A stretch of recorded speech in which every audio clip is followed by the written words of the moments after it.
네, 여러분 안녕하십니까? 굴삭기 필기 6회 유아편입니다. 여러분을 환영합니다. 그럼 문제풀이로 들어가도록 하겠습니다. 먼저 지게차 부분에서 가장 많은 비중을 차지하는 부분이 아마 유압일 겁니다. 그래서 이 유압편에서는 좀 시간을 들여서 봐야 될 필요가 있습니다. 그렇게 어렵진 않으니까요. 조금만 인내하시고 보시기 바랍니다. 먼저 유압을 보려면 맨 먼저 볼 것이 이미 아시겠지만 이 파스칼의 원리입니다. 이 원리는 유압의 전편을 다루는 아주 중대한 원리입니다. 어렵진 않지만 유압의 기본 원리니까 좀 알아두시기 바랍니다. 첫째, 밀폐된 용기 속에 담겨있는 밀폐된 용기입니다. 액체의 한 부분에, 여기가 한 부분이죠. 이 액체 한 부분에 주어진 압력은 그 세기에는 변함이 없이 같은 크기로 액체의 부분에 골고루 전달된다. 이렇게 해서 결국은 이러한 형태로 여기서 전해진 압력이 이쪽으로 이동을 해서 이렇게 전해지게 됩니다. 이럴 때 단면적 A1 여기죠. 단면적 A1인 피스톤 F1에 힘을 가하면 이 F1 여기에서 힘을 가하면 이 A1에 가해진 압력을 P1이라고 하면요. 이 P1과 여기서 가해진 압력 P2는 같게 됩니다. 이때 그 힘의 전달을 보면 P1, P2는 같게 되고요. F1을 A1으로 나눈 거 써볼게요. 이게 지금 조금 이해를 해주시고요. F1을 A1으로 나눈 거. F1을 A1으로 나눈 것이 뭐냐면 이게 P1이에요. 압력이죠. 힘을 단면적으로 나눈 것이 압력이 됩니다. 그래서 F1을 A1으로 나눈 것은 압력인데 이 압력은 여기서 가해진 압력과 여기서 가해진 압력이 동일하다는 거예요. 힘이 아니고 압력을 말하는 거예요. 그러면 여기서 가해진 압력은 뭐예요? F2를 A2로 나누는 것이죠. 네. F2를 A2로 나누는 거. 이 압력과 여기에 있는 F1을 A1으로 나눈 이 압력이 같다는 거예요. 그러면 결과적으로 보면 이게 같은 것이라고 계산을 해놓고 보면은 어떤 게 나옵니까? F2는 양변에 이게 같으니까 양변에 A2를 곱해주면 F2는 어떻게 돼요? F2는 F1 곱하기 필기구가 안 좋아가지고요. F1 곱하기 어떻게 됩니까? A2를 A1으로 나온 거예요. 그러니까 결국은 A2라는 건 여기 면적이죠. 여기 면적이에요. 이 말은 무슨 말입니까? F2라는 힘은 이 면적만큼 증대되었다는 말하는 거예요. 이 식을 자세히 보시면 그렇게 아마 아실 거예요. 힘의 단면적을 넓히면 큰 힘으로 작용한다. 이런 말이에요. 하고 싶은 말은 여기서 가해진 힘은 여기에서 단면적이 넓은 만큼 넓어진다. 힘이 증대된다는 거예요. 만약에 이것이 단면적이 4배라고 하면 여기서 1kg의 압력이 가해졌다면 힘이 가해졌다면 여기서는 4kg로 증대되는 거예요. 똑같은 것이 이제 4배로 증대했다면. 그래서 이 파스칼의 원리는 여기서 가해진 힘은 이것이 밀폐된 용기라고 한다면 이 단면적에 늘어난 것만큼 힘이 증대되었다. 라는 것이 파스칼의 원리의 기본 원리입니다. 일단 넘어가겠습니다. 자, 1번입니다. 밀폐된 용기 내 액체 일부에 가해진 압력은 어떻게 전달되느냐 그랬습니다. 쉽게 각인되기 위해서 답을 그냥 먼저 찍어버릴게요. 이것입니다. 유체의 각 부분에 동시에 같은 크기 이렇게 알아두시면 돼요. 동시에 같은 크기로 전달된다. 다시 아까 파스칼의 원리로 한번 돌아가서 보면 여기서 가해진 힘은 동시에 같은 크기로 여기서 가해지는데 이게 같은 크기예요. 그러면 이 단면적이 넓어져서 이것이 4개가 된다면 같은 크기의 4개니까 힘이 4배로 증대되는 것이에요. 이것이 파스칼의 원리입니다. 그래서 밀폐된 용기 내에 액체 일부에 가진 압력은 유체의 각 부분에 동시에 같은 크기로 전달된다. 그렇게 알아두시면 되겠습니다. 2번입니다. 파스칼의 원리 중 틀린 것은 유체의 압력면에도 직각으로 작용한다. 맞습니다. 이 표현 알아두시고요. 밀폐된 용기 속의 액체 일부에 가진 압력은 각부에 똑같은 세기로 전달된다. 조금 전에 했었죠. 가장 정확한 표현입니다. 유압비 등은 이 원리를 응용한 것이다. 맞습니다. 파스칼의 원리를 응용한 것입니다. 즉 유압비 원리는 적은 힘으로 많은 토출을 힘을 낼 수 있다는 거죠. 이것이 유압비 원리예요. 4번 정지에 있는 유체 힘을 가면 단면적이 넓은 곳은 속도가 느리게 전달된다. 아닙니다. 동시에 같은 크기로. 이걸 항상 기억해 두십시오. 그렇기 때문에 다른 크기라든가 다른 어떤 느리다 빠르다 이게 없다는 거죠. 동시. 그 다음에 같은 크기. 이것이 파스칼의 원리입니다. 넘어갑니다. 자, 이제는 유압의 흐름도에 대해서 한번 볼게요.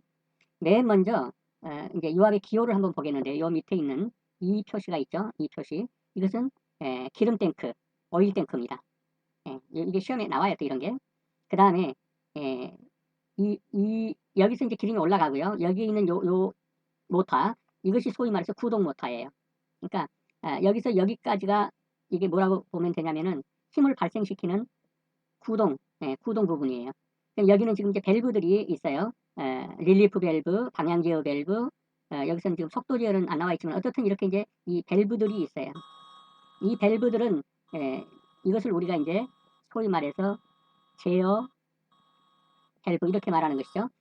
여기서 전기 모터가 뭘 돌려주는 겁니까? 이 유압 펌프를 돌려줘요. 그럼 여기에 보이는 유압 펌프 기호는 이렇게 돼가지고 여기에 어떻게 돼 있어요? 이렇게 돼가지고 이렇게 깜장칠이 돼 있죠. 이게 유압 펌프 기호예요. 만약에 이것이 이렇게 돼가지고 이렇게 해서 깜장이 안 칠해지고 이 삼각형이 이런 식으로 돼 있다면 이것은 공압이에요. 공압.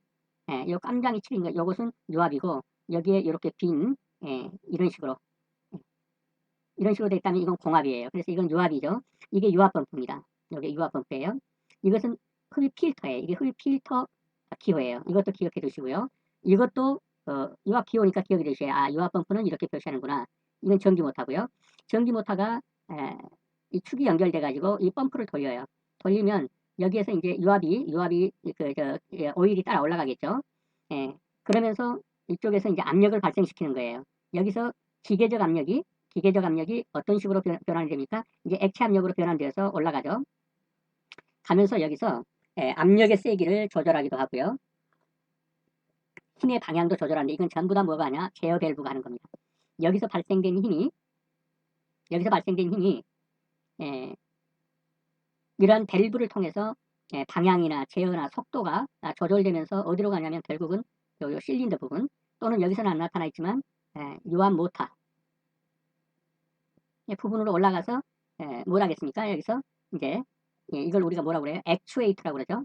액추에이터. 실제로 동력을 발생시키는 겁니다. 일을 하는 거죠. 이렇게 해서 실린더로 가든지 아니면 유압 모터를 돌려주든지 이 두 가지 방향으로 대부분 그 힘을 발산하게 되죠. 액추에이터는 두 가지라고 일단 보시면 될 겁니다. 실린더 또는 유압 모터. 그래서 이제 여기에서 보면 이게 지금 유압 관로예요. 요게 요 실선으로 되어 있는 거 요게 유압 관로인데 한 가지 좀 이제 양해하실 것은 제 이 펜이 정방향으로 잘 놓이질 않기 때문에 그걸 좀 이해를 하시고 보셔야 돼요. 그래서 요 실선으로 표시된 것들이 뭐냐면은 유압 관로예요. 유압 관로가 이렇게 가다 둘로 나뉘게 되죠. 이렇게. 이렇게. 이게 이제 여기서 방향 제어 밸브에서 이쪽으로 가거나 이쪽으로 가는 거예요. 그러면 이게 뭐냐면 여기 지금 피스톤이에요. 피스톤이고 요게 이제 피스톤 로드죠. 그래서 결국은 피스톤이 왔다 갔다 하면서 이게 이제 힘으로 작동하는 거예요. 그래서 기계적 에너지가 유압 에너지로 바뀐 다음에 유압 에너지가 다시 뭡니까? 기계적 에너지 또는 운동 에너지로 바뀌는 거죠. 자, 유압이 여기로 들어갔다. 여기로 들어가면 이 유압은 동시에 이렇게 밀면서 이렇게 민단 말이에요. 직각 방향으로. 그러면 이 피스톤이 어디로 향해 움직이겠어요? 여기서 차면은 이쪽으로 움직이겠죠. 그러면 이 로드가 이쪽으로 이제 움직이는 거예요. 이게 이제 힘이 작동하는 거예요. 실린더가요. 근데 이것을 반대로 작동시키려면 이번에는 여기를 닫고요. 여기를 닫고 이쪽으로 유압을 보내주면 유압이 또 이렇게 들어가겠죠. 그러면 이게 이쪽으로 이동하는 거예요. 결국 무슨 말이냐면 유압은 아주 편리한 게 정방향으로도 작동할 수 있지만 이와 같이 이 회로도만 바꿔주면 이 방향제어 밸브로 회로도만 바꿔주면은 역방향으로도 하고요. 그러니까 이쪽으로도 움직이고 이쪽으로도 움직일 수 있는 거예요. 그래서 뭐 포크레인 같은 거 보시면은 암을 폈다가 다시 뭡니까 실린더를 안쪽으로 당겼다가 밀었다가 그래서 정방향도 되지만 역방향도 된다. 어느 쪽으로 유압을 흘려 보내느냐에 따라서 방향이 결정될 수 있다. 그 다음에 여기서 예를 들어서 100바의 압력을 걸었어요. 일을 하기 위해서 100바의 압력을 걸었는데 포크레인 같은 것이라든가 뭘로 이렇게 찍다 보니까 갑자기 바위 같은 게 나타나가지고 그 힘으로서는 계속 작동하기 어려운데 밑에서는 계속 끌어올리죠. 압력을. 그렇게 되면 문제가 생길 수 있어요. 과압이 걸릴 수 있단 말이에요. 이러한 일정 압 이상이 걸렸을 경우에 기계를 보호하거나 이럴 필요가 있죠. 그래서 그 압은 밖으로 토출시켜버려야 돼요. 빼버려야 되죠. 이렇게 하는 그 밸브를 우리가 릴리프 밸브라고 해요. 여기에 릴리프 밸브가 있죠. 릴리프 밸브. 이 제어 밸브에서 압력 제어 밸브예요. 그러니까 제어 밸브에서 아까 우리가 세 가지를 말했는데 예, 속도, 압력, 방향 이 세 가지의 제어 밸브가 있어요. 속도를 제어하기도 하고 압력을 제어하기도 하고 방향을 제어하기도 하는데 이 릴리프 밸브는 압력 제어 밸브예요. 필요 이상의 압력이 흐르면 이 압력은 여기도 동시에 작용하겠죠. 그래서 여기에 보면 이렇게 돼 있어요. 이게 스프링이에요. 이 스프링이 있는 이 부분은 대부분 압력 제어 밸브라고 보시면 돼요. 릴리프 밸브. 그런데 이 부분에서 100바로 여기를 100바로 설정해 놨어요. 그럼 100바 이상의 동력이 전달되면 릴리프 밸브가 열리면서 이 압력을 빼주는 거예요. 그러면서 여기에 있는 유량이 다시 오일 탱크 속으로 들어오게 돼요. 이것을 릴리프 밸브라고 한다. 그렇게 알아두시면 되고요. 자, 이렇게 해서 이제 액추에이터로 올라가서 힘을 발산하게 되는데 이것은 방향 제어 밸브에 따라서 어느 곳으로 가느냐에서 힘이 정방향으로도 갈 수 있고 역방향으로도 갈 수 있다. 이렇게 알아두시면 되겠습니다. 자, 이제 3번입니다. 다음 중 유압의 장단점에 대한 설명 중 틀린 것은 폐유에 의해 주변 환경에 오염될 수 있는 단점이 있다. 그렇죠? 유압 자체가 이 오일이 폐유에서 오염될 수 있죠. 작동률은 기온의 영향을 받지 않으므로 속도와 제어가 온도에 의해 영향을 받지 않는 장점이 있다. 이게 틀렸습니다. 그 유압의 가장 큰 단점이 이 작동률 오일이 기온의 영향을 받는다는 거예요. 날씨가 덥고 날씨가 춥고 날씨가 더우면 어떻겠어요? 그 오일 자체가 팽창을 할 수 있고요. 날씨가 추우면 수축을 할 수 있겠죠. 이렇게 해서 이것이 속도와 제어에 문제를 줄 수 있어요. 3번 전기 전자의 조합으로 자동 제어가 가능하다는 장점이 있다. 솔레노이드 밸브 같은 걸로 해서 자동 제어를 할 수 있습니다. 작동률에 공기가 유입되고 쉬운 단점이 있다. 맞습니다. 공기가 이 밸브의 느슨함 이런 것들을 통해서 유입되게 되면 캐비테이션 현상이라든가 여러 가지 악영향이 끼칠 수가 있어요. 그래서 장단점인데 기온의 영향을 받는다는 것이 단점으로 작용합니다. 그래서 틀린 것은 2번이 되겠습니다. 4번입니다. 유압기계에 대한 단점을 설명한 것이다. 틀린 것은 에너지 손실이 크다. 오일의 온도에 따른 전도의 변화로 기계의 속도가 변한다. 회로 구성이 어렵고 누설의 염려가 있다. 고압으로 인한 위험성과 이물질에 민감하다. 이러한 문제들을 다루면서 유압 전반에 대한 것을 머리에 떠올려 보세요. 유압은 에너지 저장성이 강해서 에너지 손실이 크지 않습니다. 오일의 온도에 따른 전도의 변화로 기계의 속도가 변한다. 이건 아까 단점으로 봤죠. 회로 구성이 어렵고 누설의 염려가 있어요. 자꾸 그 고압관로 이게 지금 그 압력이 전부 이 관로를 통해서 가잖아요. 그런데 이제 여기가 이제 터질 경우에 새버리죠. 누설의 염려가 많습니다. 회로 구성이 어렵고 그 다음에 고압으로 인한 위험성 터지니까 그리고 이물질이 민감하다. 이물질이 들어가게 되면은 전도에 문제가 생기고요. 그래서 틀린 것은 그랬으면 이것도 단점, 이것도 단점, 이것도 단점이죠. 에너지 손실이 크지 않습니다. 이것이 에너지 손실이 적다라는 것이 유압기계의 장점이에요. 그러니까 이게 틀렸죠. 에너지의 저장성이 있어서 에너지 손실이 적은 것이 유압기계의 장점입니다. 5번입니다. 유압기기의 과부하 방지를 위한 밸브로 맞는 것은 아까 그 페로도에서 보셨죠? 과부하 방지를 하는데 뭐가 한다고 그랬어요? 릴리프 밸브. 이 릴리프라는 말이 이제 안전 이런 말이에요. 그래서 이 릴리프 밸브는 여기에 과도한 압이 흐르면 이제 100바라고 했죠. 100바, 여기 100바로 설정했으면 100바 이상의 압력이 가해지면 릴리프 밸브가 열리게 돼 있어요. 이렇게 작동을 만들어 놨단 말이에요. 그래서 필요 이상의 압력이 흐르게 하게 될 경우에 안전을 유지하기 위해서 만든 것입니다. 그래서 유압기기의 과부하 방지를 위한 밸브로 만든 것은 그럼 여기서 뭐겠어요? 릴리프 밸브가 되겠죠. 자, 지금까지 본 것을 한번 이제 파스칼의 원리나 헤로도 등을 생각하면서 보세요. 유압장치의 장점입니다. 입력에 대한 출력의 응답이 빠르다. 동시에 같은 크기라고 그랬죠. 아까 파스칼의 원리에서 보았듯이 한 곳에 가해진 힘은 동시에 같은 크기로, 그러니까 동시에라는 것은 응답이 빠르다는 얘기가 되겠죠. 그 다음에 시동, 전기, 역전, 변속, 가속 등의 제어가 간단하다.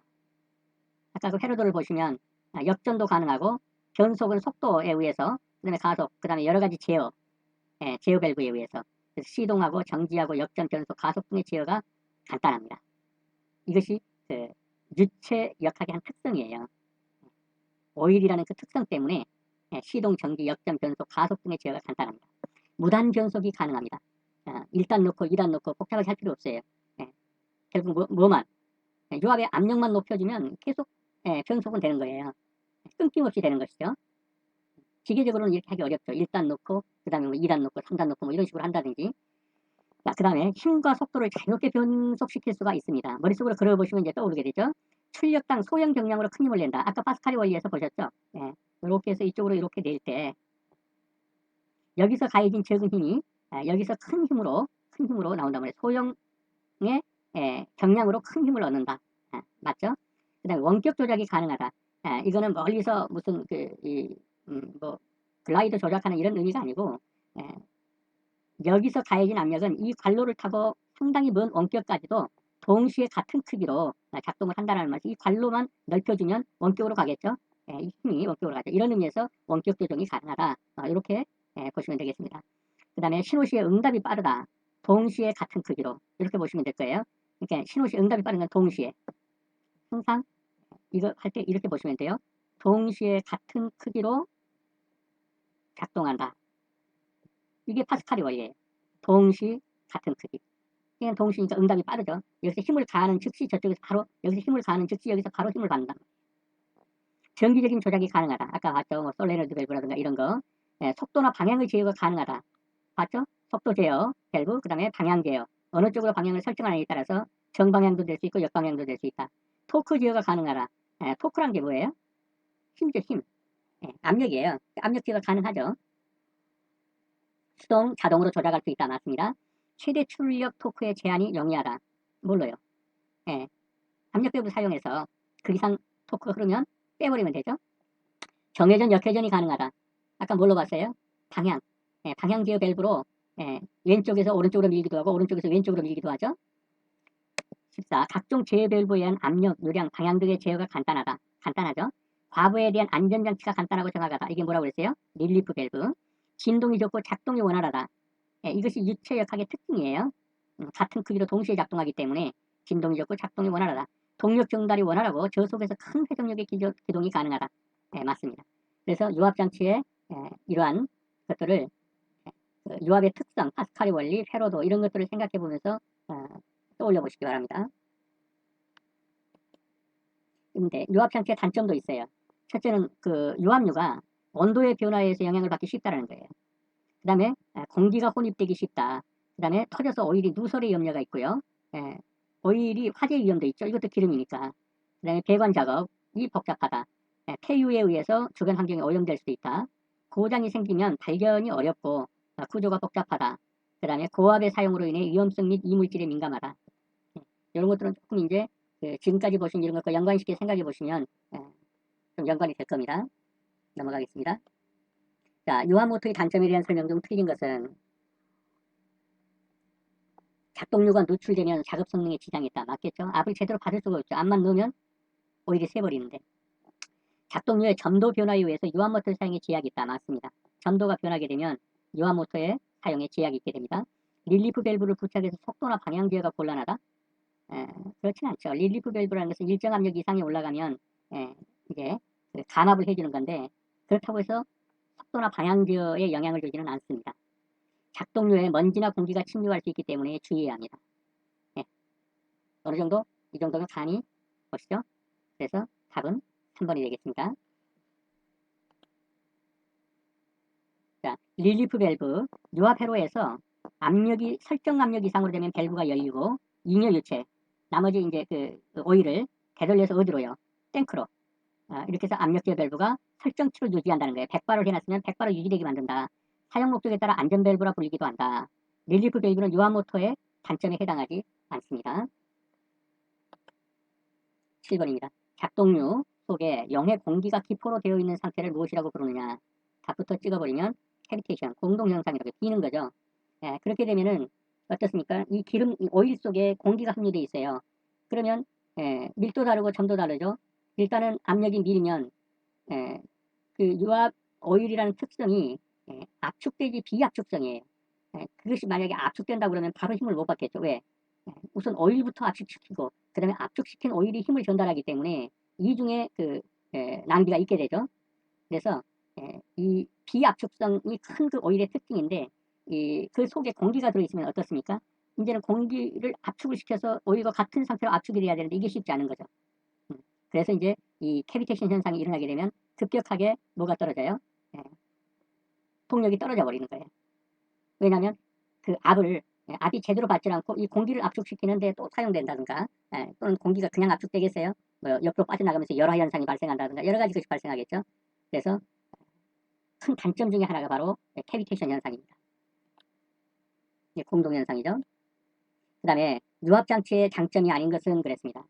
자, 속도 제어가 용이하다. 장점이죠. 힘의 연속적 제어가 용이하다. 그렇습니다. 끊김 현상이 적죠. 이것이 유체 역학의 특징입니다. 윤활성, 내마모성, 방청성이 좋다. 윤활성 좋죠? 오일이니까. 내마모성. 그렇죠. 마찰이 적으니까 마모가 적게 되죠. 방청성, 녹이 슬지 않아 좋습니다. 온도의 영향을 많이 받는다. 온도 영향을 많이 받는 건 장점이겠어요? 이건 단점이란 말이에요. 온도의 영향은 단점에 속합니다. 다음 9번입니다. 유아모터를 선택할 때 고려할 사항이 아닌 것은 그랬어요. 동력, 효율, 부하, 점도. 동력, 효율, 부하는 모터를 선택할 때 고려해야죠. 근데 점도는요. 오일을 선택할 때 점도, 일정 점도 이상인가, 점도 지수 나오나 이런 걸 봐야 하는 건 유압 오일 선택의 기준은 될 수 있을지 몰라도 동력, 효율, 부하라는 유아모터 설정 기준은 아닙니다. 그러므로 점도입니다. 점도는 뭐 할게요? 유압 오일, 유압류 선택 시에 고려할 사항이다. 유압 시스템에서 유압의 제어 기능에 속하지 않는 것은 그랬어요. 유압의 제어 기능, 아까 세 가지를 봤죠? 유량 제어, 방향 제어, 압력 제어. 하나가 남은 거 있죠? 유온 제어. 이건 안 된다고 그랬죠? 예, 가장 큰 단점이에요. 그래서 유압류의 온도가 오르고 온도가 내리는 것을 제어할 수 있는 방법은 모르겠어요. 지금으로서는 없으니까요.